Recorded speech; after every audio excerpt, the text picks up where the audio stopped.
Cue the dramatic intro, cue the music. If you clicked on this video, you probably want to know why I think Paris is overrated. Salut à tous, je m'appelle London Paris et aujourd'hui nous allons parler de Paris. If you feel like Paris is overrated, especially after you visited the place, then you may have been going through something called Paris syndrome, which is when your idyllic, romanticized, picturesque image of the city, often fueled by the media, clashes with the reality, it being that Paris is just a city like any other city on earth, and that leaves you disappointed and with a sour aftertaste. Today, I'll be here to discuss how overrated it is, or rather, how Paris is not overrated. I admit I tricked you with the title, but I had good reason. Hear me out. A city like Paris is the most populous city in the European Union. It is often synonymous with fashion, history, revolution, relevance, tourism, and often the poster child for iconic landmarks.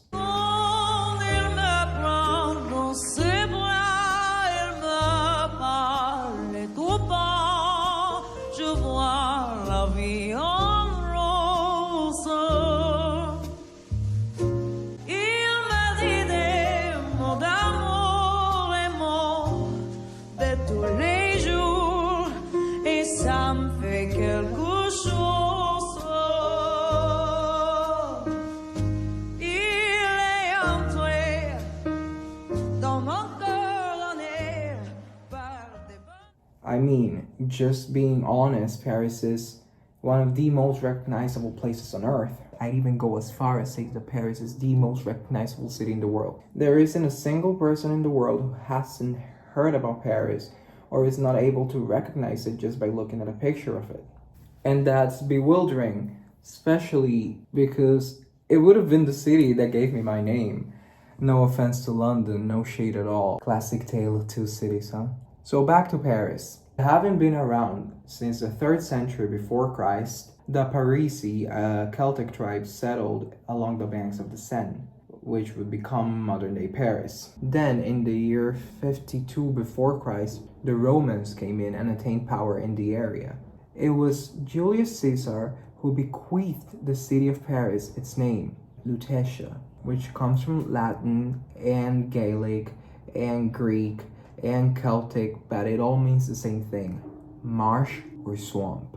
Its complete name was Lutetia Parisonum, a booming city with theaters and bars and restaurants and roads and boulevards that you can still walk through today because they still exist. For the European brain, it might be something like day-to-day, ordinary, on my way to work activity, but for me, to be able to walk in the same streets as Julius Caesar is absolutely, again, bewildering. Guys, this is me editing the footage. Tell me what you guys thought about me sitting down and talking to you. I thought it was more personal. It felt less like me presenting in a class, and it felt more like me talking to a friend. So tell me what you guys think. When the Roman Empire fell, and by that I mean the Western Empire, the city of Lutetia took on its Latin name, which is Parisius, and that translates directly into Paris in French. So the famous arrondissements began annexing themselves to the city center and integrating, while still maintaining separate identities, as if cut by a scalpel. The city grew in size, power, and monetary resources. But more than that, its symbolic status began to flourish. I mean, this is unbelievable. Look at this. There's no city like this in the world. There never was. You act like you've never been here before. I don't get here often enough. That's the problem. Can you picture how drop-dead gorgeous this city is in the rain? Imagine this town in the 20s. Paris in the 20s. In the rain, the artists and writers. Why does every city have to be in the rain? What's wonderful about getting wet? I mean, could you ever picture us maybe moving here after we're married? Oh, God, no. I could never live out of the United States. You know, if I'd stayed here and written novels and not gotten, caught up in that just grinding out movie scripts, I'll tell you something, I would drop the house in Beverly Hills, the pool, everything in a second. I mean, look, this is where Monet lived and painted. We're 30 minutes from town. Imagine the two of us settling here. We could do it. I mean, if my book turns out. You're in love with a fantasy. Hey guys, me again. I just wanted to say something about Marilyn Monroe, right? I once remember being on Quora and reading that French women were not impressed by Marilyn Monroe because everything that Marilyn was doing that was revolutionary in America, it was normal in Paris. It was average. So she wasn't really considered, whoa, what a woman in France because that had happened years before in Paris. And the same thing about trousers, like how women weren't allowed to wear trousers, but in Paris they were. So just thought I should let you guys know that. The first modern city in the world was Paris. Visitors to Europe, Romans, Spaniards, pilgrims, and nomads all came to Paris in search for the same thing: artistic inspiration, the liberty to be who they wanted to be. Don't forget, it was the French who gifted the Americans the Statue of Liberty, and that's all I'll say about that. And as many Europeans quickly recognized, there was one truly modern city: Paris. As author Joan de Jean says in her book, How Paris Became Paris, The Invention of the Modern City. It's an incredibly edifying read for those as emblazoned with the French capital as I am. In the beginning, I talked a little bit about Paris syndrome. Well, turns out I had the opposite because I've been to Paris.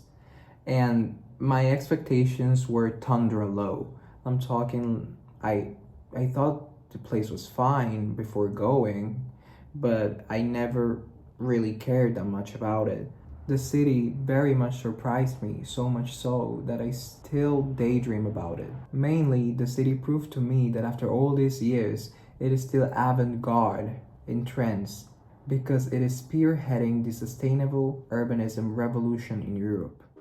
Nicknamed the City of Lights, it struggles to shine on a point in particular, that of the place of nature granted in its 20 arrondissements. Conscious of the problem because of the increasing discontent, particularly from residents, the city of Paris started operations to make the city greener. Urban planning, depollution of the sand development, and public transit projects are multiplying. Philippe Chamberet's firm. A mission which has visibly borne fruit since Philip and his firm are today engaged in the project to re-enchant the Champs-Élysées, which began in May 2022. With the objective of rebirthing and beautifying the place in two phases, the first phase is to make the avenue the most elegant avenue possible for the Paris Olympic Games of 2024. The Place de l'Étoile will see the pedestrian part around the Arc de Triomphe grow. The damage of the avenue has been repaired to 3/4 and the pedestrian walkways have been restored. More than 500 trees were planted, and in the Champs-Élysées garden in the lower part of the avenue, they are to be redesigned to make more room for greenery. The roads that cross the gardens will be returned to pedestrians, and the total cost of the first phase is €30 million. Regarding the second part of the work, the agenda remains unclear. However, the work should begin this year and finish around 2030. The arrival of this competition is an important challenge for the city, which wants to give the best possible image by taking advantage of media exposure of the event, watched by billions of people. For this, several years ago, it began to undergo in-depth transformation. Paris aims, among other things, to organize swimming events in the Seine, a sort of homecoming since during the Paris Olympics in 1900, the swimming events were organized in the river. However, since 1923, it has been forbidden to swim there. This idea is not new. In 1990, the mayor of Paris, Jacques Chirac, claimed that in 3 years he would swim in the river. The city will add 300 hectares by 2040, all to achieve a per capita ratio of 10 square meters. The PLU plans to create 52 hectares of parks and gardens, like in the north of Paris, with a large metropolitan park of 25 hectares in the 18th and 19th arrondissements. For the rest of the town hall is counting on the opening of numerous already existing parks, and despite all these elements, this seems too ambitious. For comparison, between 2006 and 2021, 77.7 hectares were created according to the media. 20 minutes collapses to 3 square meters without the Bois de Boulogne and Bois de Vincennes. Sans eux, il s'effondre à 3 mètres carrés. See, Paris is the birthplace of a little something called urban modernism. which is a process that involves beautifying a city and maintaining its identity while still making space for sustainable urban development. There are even university courses taught on the matter. The urban modernization of Paris came after the revolution. Vive la Révolution! They had to rebuild after the authoritarian imperialist regime that the French were going through at the time. The following quote explains it better than I ever could. Most importantly, the urban planning of Paris during the Second Empire differed from the existing concept of urban planning in that it reached the level of aesthetics beyond economics and urban hygiene. This means that urban planning was sublimated into a complex art movement in the sense that changes in urban space were recognized as an art of cities. Cities became more than a place to conduct labor and merely a place to live. Instead, they became places of culture, modernity, happiness, and quality of life. Paris was built with the future in mind. It was actually Napoleon III that had a mystical interest in urban modernism. Napoleon made it his mission to modernize Paris. He encouraged it and became a part of it because he thought that it would be his lightning strikes car. It would be what people look back on and think of Napoleon. It would be the modernization of Paris. Although he didn't actually take to the streets, took measurements, built buildings, because he was busy ruling an empire. The man who was actually doing all that goes by the name of Georges Eugène Haussmann, or simply Haussmann. I miss it when people used to go by their surnames, honestly.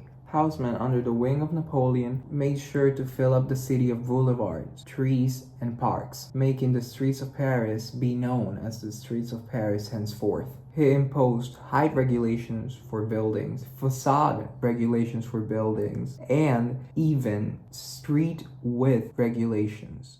Another new thing, in June 2023, the city's municipal council voted for a new local urban plan. No construction project can exceed 37 meters in height or 121 feet.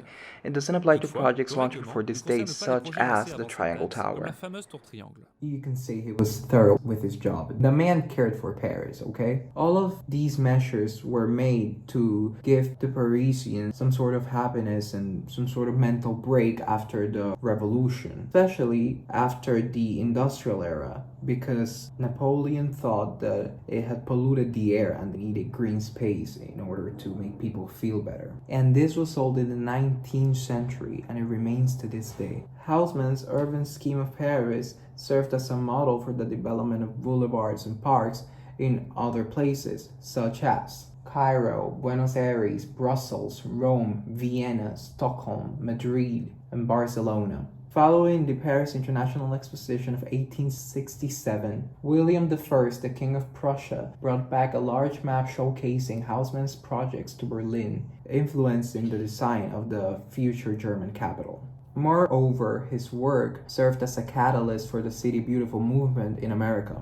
Frederick Law Olmsted, renowned for designing Central Park in New York City, drew inspiration from Haussmann's innovations during his European trip in 1859, particularly from landmarks like the Bois de Boulogne and the Parc de Chaumont. Similarly, American architect Daniel Burnham drew inspiration from Haussmann's diagonal streets, which he incorporated into the Chicago plan of 1909.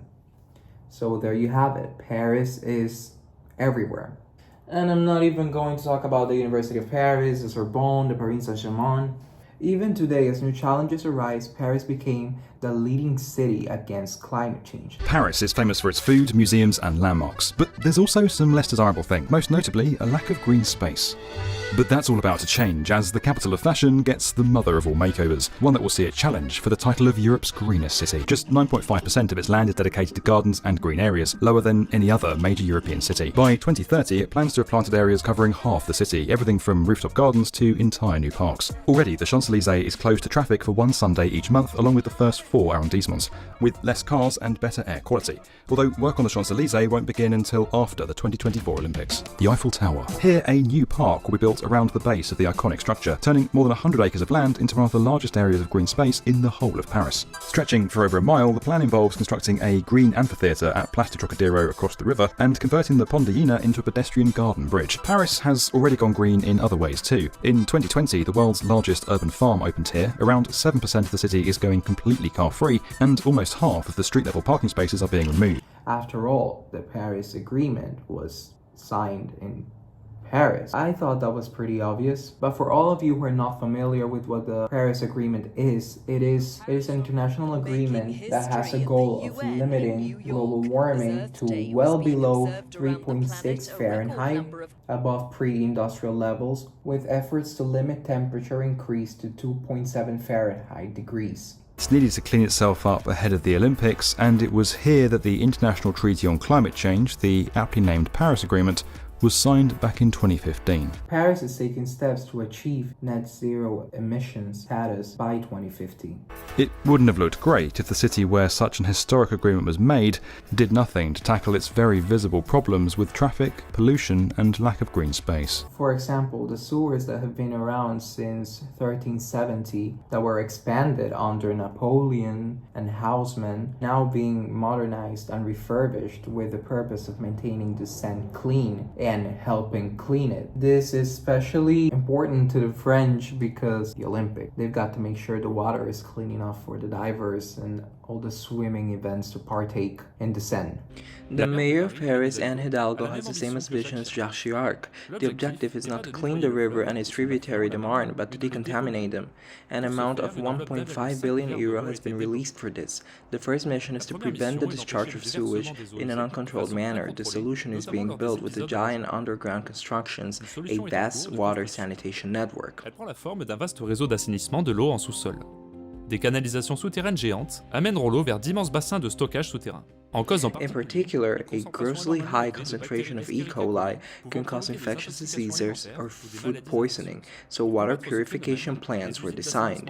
They treat the water with acid and release it back into the river, with no effects to humans. celui-ci élimine la quasi-totalité des bactéries sans rémanence dans les eaux. Also, before I completely move on from the sewers, I would like to say that it is much an underground city. There are roads and signs and walkways, and you can actually take tours if you have 120 euro. And speaking of underground cities, I would like to touch on the catacombs for a little bit.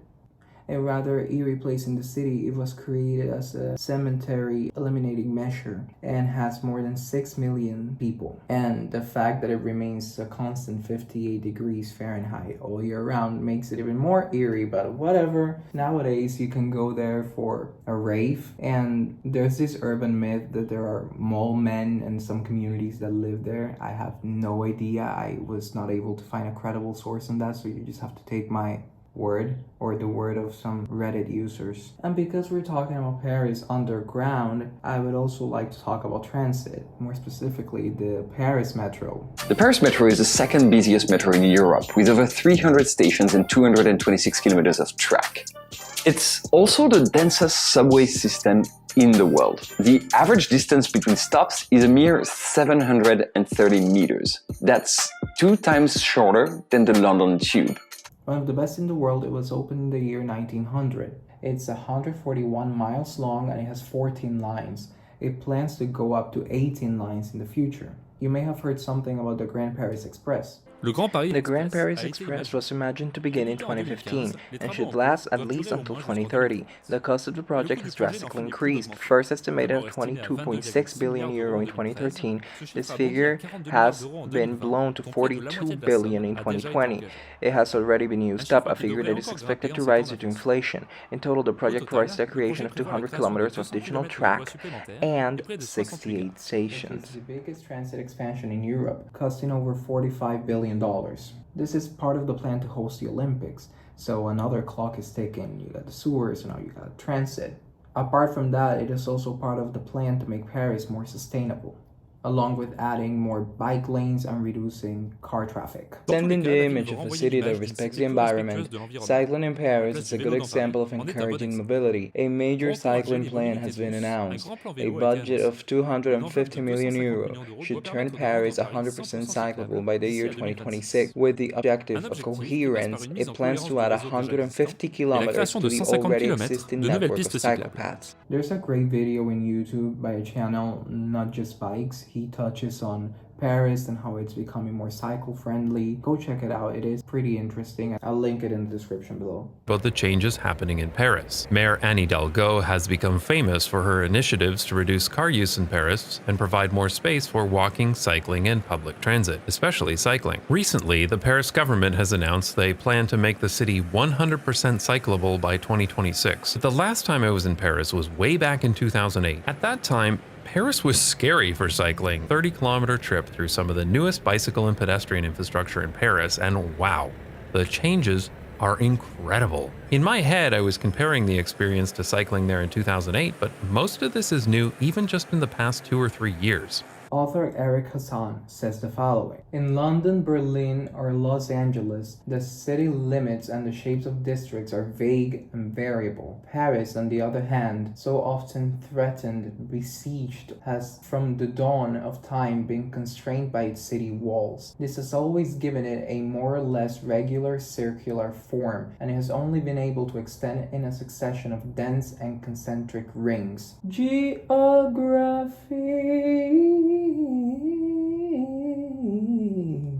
Paris is located in the north-central part of France, in the Ile-de-France region. It sits on the banks of the Seine River, which bisects the city into the left bank and the right bank. The Seine River acts as a vital transportation artery with several bridges connecting the two riverbanks. The river also adds to the city's beauty, with several landmarks located near it, such as the Eiffel Tower and the Arc de Triomphe. While Paris is mostly flat, there are some slight variations in elevation across the city. The highest point in Paris is Montmartre, where Sacré-Cœur is located. Paris is divided into 20 arrondissements, arranged in a clockwise spiral starting from the center. Each arrondissement has its own character and identity, contributing to the diversity of the city. Paris has an oceanic climate, a tad bit dry in my opinion, but it means that it can go up to 104 degrees in the summer and 28 degrees in the winter pretty consistently. During the winter, it mostly rains with the occasional snowfall. It can be quite cold as well because the difference between the night temperature and the day temperature is not that big. On average, it is quite cold. The city of Paris is home to over 2 million people and it covers 40 square miles. That's pathetic. The Paris metropolitan area, however, is home to more than 13 million people and it covers a land size of 7,313 square miles. It just goes to show that there isn't a right or a wrong way to measure a city because there is no accurate way to measure the true size of a city. Anywho, you know the people of Paris, they're all in their red berets and striped shirts, mimes and tortured artists. That's all that's going on in Paris. I like the Parisians, okay? The red beret thing stems from the military. They started wearing it and quickly the working class caught on and then the upper class caught on and then everyone started wearing red berets and now it's a symbol of French identity. It's more often common to see someone with a beret in the southwest of France or the Basque country, but it's still pretty common. And then you have the striped shirts, which they took from the Navy. The working class caught on and then they became a symbol of French identity. The same thing that always happens in history. The working class gets it first, but the upper class gets it better. So despite the title of this video, Paris is not overrated. It has been a symbol of hope, modernity, and several metamorphoses. Like a butterfly that has been beautiful since it was a larva. The more it grew, the more colors it gathered. And when it finally became a butterfly, it died, only to be swallowed by the dirt that would later become the great city of Paris. I do not think it altogether inappropriate to introduce myself to this audience.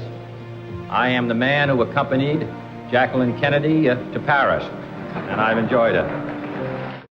Keep in mind, I didn't even talk about the French Revolution, the Louvre, the Eiffel Tower, the Arc de Triomphe, I didn't even talk about the French Revolution. But in all honesty, I could spend ages writing pages about that. Never did I once rely on its landmarks because the backbone of a true city comes from the ground up, and that's what's happened with Paris. For a more philosophical take, I believe we all have a little bit of Paris in us. We can be a city of lights, we can be a city of love, we can be stern but humble, we can be modern yet classical. or we can be Parigo. With that said, I really hope you liked the video. It is my second city-related video. My usual content's not like this. I usually sing or embarrass myself doing so, which in my defense, I sing mostly covers, okay? Please, if there's any data that I said that was wrong, comment below. And the comments are a space for debate and respectful interaction, so it's a two-way communication system. So keep commenting, I'll reply, leave some feedback about this whole new setup. I think it's more personal this way, that's why I'm doing it. I feel like I'm talking to someone. Crazy, crazy, crazy. I was crazy once. No, but in all seriousness, thanks for watching. If you made it this far, share, subscribe, do whatever it is that YouTubers say, and goodbye. Au revoir. Before I go, I just wanted to say something about New York. I made a video like this just about New York, and I just wanted to thank you guys and everyone who shared and watched and commented, because it's my most viewed video on this channel, my only channel. It has 400 plus views. That's insane even saying it. I remember the day I woke up and opened the app, and then there it was. My most viewed video. I was gobsmacked, flabbergasted really, and I just wanted to thank you guys. I hope that we can build a community and a network of people that are interested in the same thing and that have a shared understanding of history. And feel free to correct me. Please do correct me if I say anything wrong. I don't want to seem dumber than I maybe already am. I don't think I'm dumb, but maybe you guys think so. That's okay. And in the end, I just wanted to thank you, and that's why I hopped on here. And take me to the Paris. No, don't take me to Paris Olympics. I do want to go, but we'll see about that. And God bless. Thank you so much for watching, guys. God bless.